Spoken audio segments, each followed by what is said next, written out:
Hello, this is a quick video overview of the new Nitecore MT25. If you'd like to see a full review, you can follow the link in the description below. So the Nitecore MT25 is part of the new multitask series. That's what the MT stands for by Nitecore. So the MT25 has a Cree XPG LED emitter. This emitter is a little smaller in size than the XML, which is pretty popular in a lot of high-end flashlights nowadays, and it doesn't put out quite as much light overall or have quite as high efficiency, but due to the smaller size, it's able to actually throw its light farther from a smaller package. So while this the head of this light is smaller than a lot you'll see in this class, it can actually throw pretty well because of that, with just a little bit less total overall output. So you can see it uses a smooth reflector there. The smooth reflector also tends to help with the throw. Can tend to cause a little bit of beam artifacts sometimes if it's not perfect, but in the MT25 I haven't noticed anything significant there.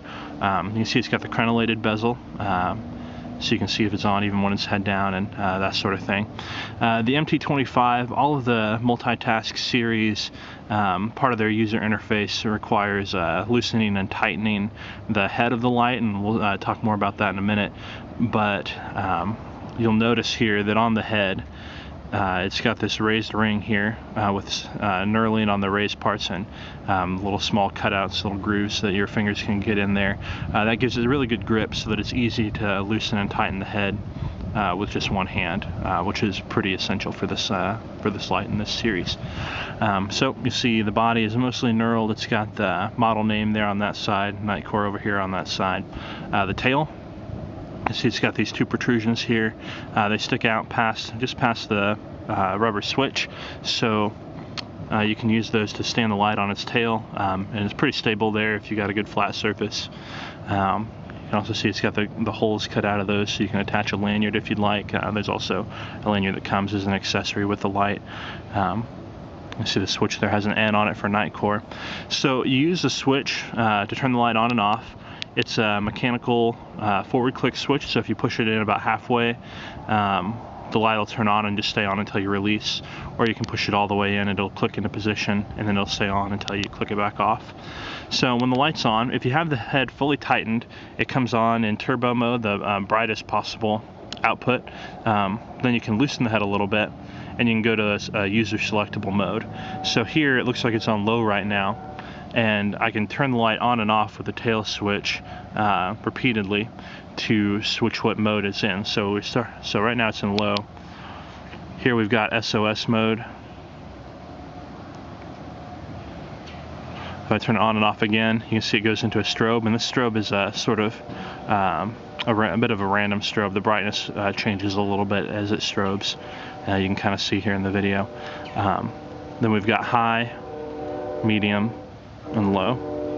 So as you can see, it's especially evident here on low mode. It's got a pretty tight spot, well defined there, and then the flood on it is noticeably dimmer than that spot. So this light is designed to throw pretty well even from a small package.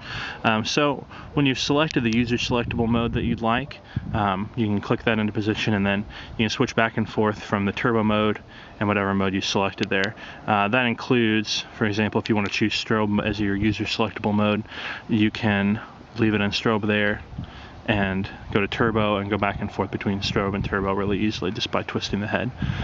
So that's why they call these the multitask series, is you're kind of able to choose. It's basically a two-mode light that you choose what the second mode is in normal use, and of course you can, if you like, always change that while you're using the light. So really quick, just to open it up, it comes apart, both of the head here, and you can see inside the head it's got a spring there to make contact with the battery, and then also it comes apart at the tail. Another spring there, so it's got springs on both ends. It helps protect the battery from damage in the event of an impact. And then the battery tube, pretty thick walls, as you can see. This is a pretty solidly made light. The threads on the head part are left unanodized, so that the light can make electrical connection between the body and the head there, even when it's loose. And then you can also see on the tail, those threads have been anodized, so those will hold up a little while longer. The anodizing will help them from getting chipped or anything.